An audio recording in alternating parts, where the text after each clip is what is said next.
Alright everybody, how are we doing today? Or alternatively. So hello everyone. Every time I gotta bust out the tea, I gotta make a stab at Styx Hexenhammer 666. Love Tarl though. Love you, buddy. Okay. Excuse me. 5 signs US and Iran are not going to war anytime soon. This is an article I will love reading. I'm certain of it. And I hope these are true. There have been many frightening developments over the last few weeks which have signaled that the US and some of its closest allies, such as the UK, are launching full throttle towards a war with Iran. Even if war was not the immediate intention of the parties involved, it doesn't take a genius to see that a miscalculated move committed by the other side could heavily escalate into an all-out conflict and igniting a powder keg.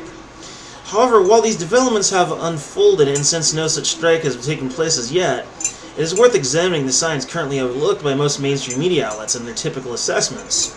Specifically, the numerous signs which actually suggest that perhaps a genuine war between Iran and the United States is currently unlikely despite recent escalations. Israel's security. Any war with Iran, whether commissioned by Israel or not, would involve multiple unanswered questions. But Israel's security, this is reason number 1, by the way. Despite some hysterical commentary, the imminent threat posed to Israel does not come directly from Iran, but from Lebanon. Hezbollah has an estimated 120,000 missiles in Lebanon, allegedly embedded in approximately 200 Shiite villages in the south of Lebanon. Even the infamous Israeli air defense system, the Iron Dome, would struggle to contain such an overwhelming barrage of rockets. This current dynamic was explained brilliantly in a recent interview with the public intellectual professor Noam Chomsky, who said, "If there is a confrontation with Iran, the first victim will be Lebanon. As soon as there's any threat of war, Israel will certainly be unwilling to face the danger of Hezbollah missiles, which are probably scattered all around Lebanon by now. So it's very likely that the first step prior to direct conflict with Iran would be essentially to wipe out Lebanon or something like it. This would partly explain why Israel has been actively preparing for a war with Hezbollah in Lebanon for years, including running multiple military drills that have simulated an invasion of Lebanese territory last year. Israel even simulated a multi-front war in which Russia stepped in front to protect Syria from Israeli attacks. Therefore, unless the issue of Hezbollah in Lebanon has been addressed first, it seems unlikely that the U.S. will rush to attack Iran without consolidating blowback against its closest and most prized ally in the Middle East. If the U.S. failed to protect and aid Israel in its meaningful way, the entire world will learn some very valuable lessons indeed."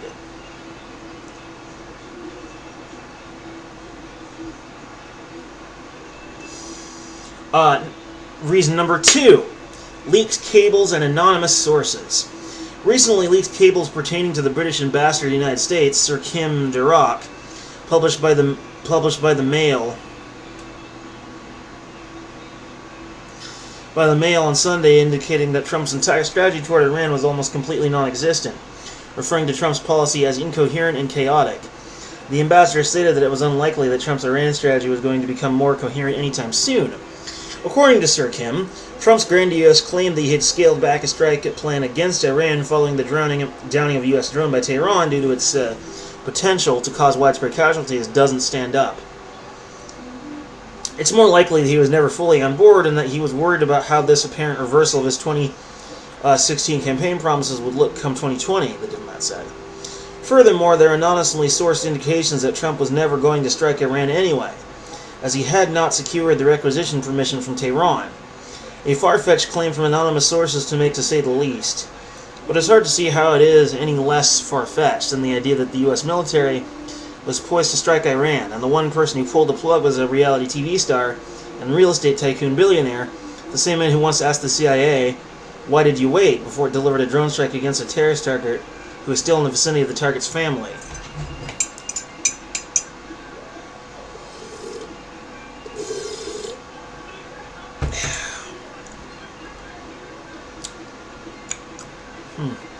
Lack of international and domestic support. According to Time, the U.S. wanted to proceed with its plans to strike Iran without informing its British counterparts first. Apparently, Washington has become quite frustrated with Britain's commitment to the U.S. foreign policy strategy forward Iran, with one senior U.S. official calling the UK cowards. Ian Duncan Smith, once leader of the British Conservative Party, recently told the BBC that then Prime Minister Theresa May had turned down a U.S. offer to help in the Persian Gulf, supposedly due to the risk of the entire situation escalating into armed conflict. The U.S. also rejected the opportunity to join the U.S. so-called Operation Sentinel, which was to organize an Allied patrol of the Gulf region.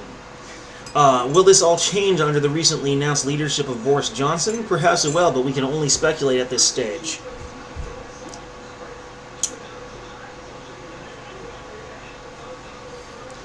But yes, let's analyze some of these statements before we continue. Israel's security. Yes, because our government is a Zionist state. We support Israel no matter what.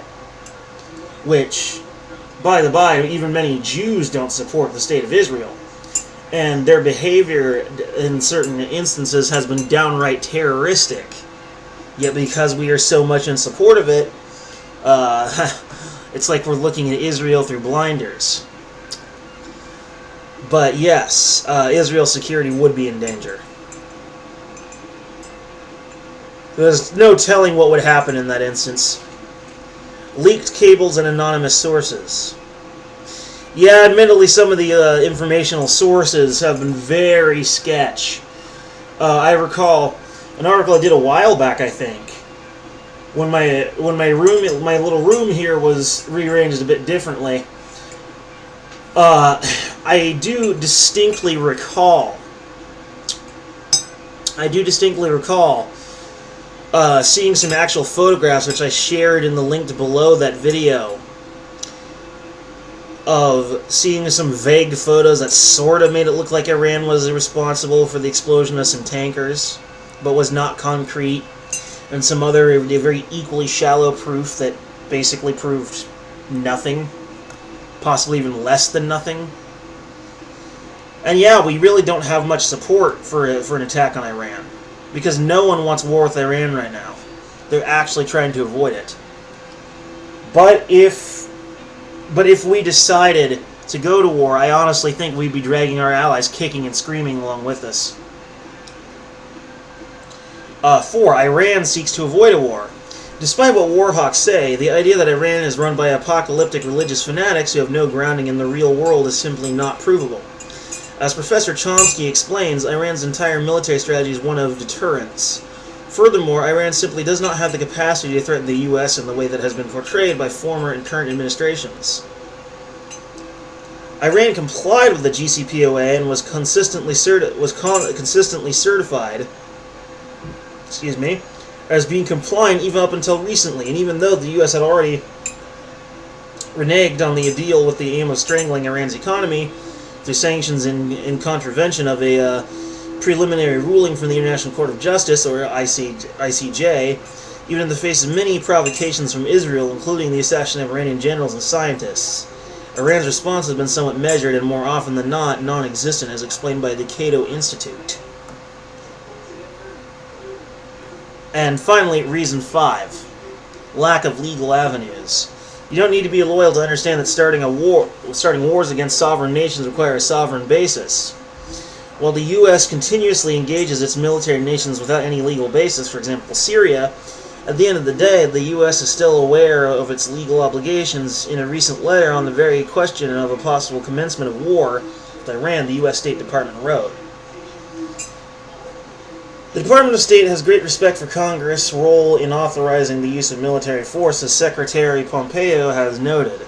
The administration's goal is to find a diplomatic solution to Iran's activities, not to engage in conflict with Iran. Moreover, the administration has not to date interpreted either AUMF as authorizing military force against Iran, except as may be necessary to defend U.S. or partner forces engaged in counterterrorism operations or operations to establish a stable democratic Iraq."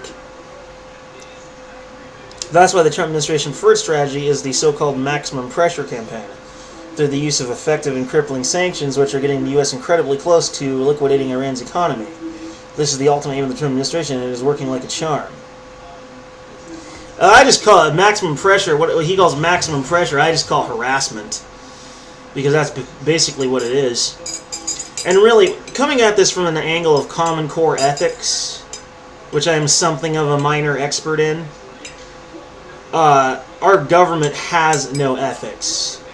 A lot of my fellows and some people in the libertarian movement like to say, oh, there's a war party in the government that pushes war.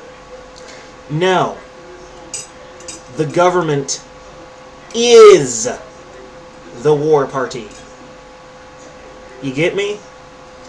There are very few, if any, truly ethical people in our government. Trump, as warped as he is, does have some clear ethical standards. He clearly does not want any kind of war.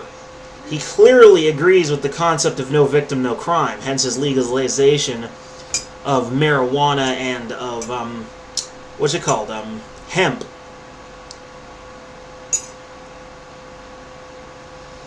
But he is a little warped. I find his willingness to harass Iran disturbing. But yeah, the chances of there being a war with Iran at this point, I would say these are all very, very good reasons. But I'm still going to leave it like a 50-50. Because the possibility does indeed exist. Anyway.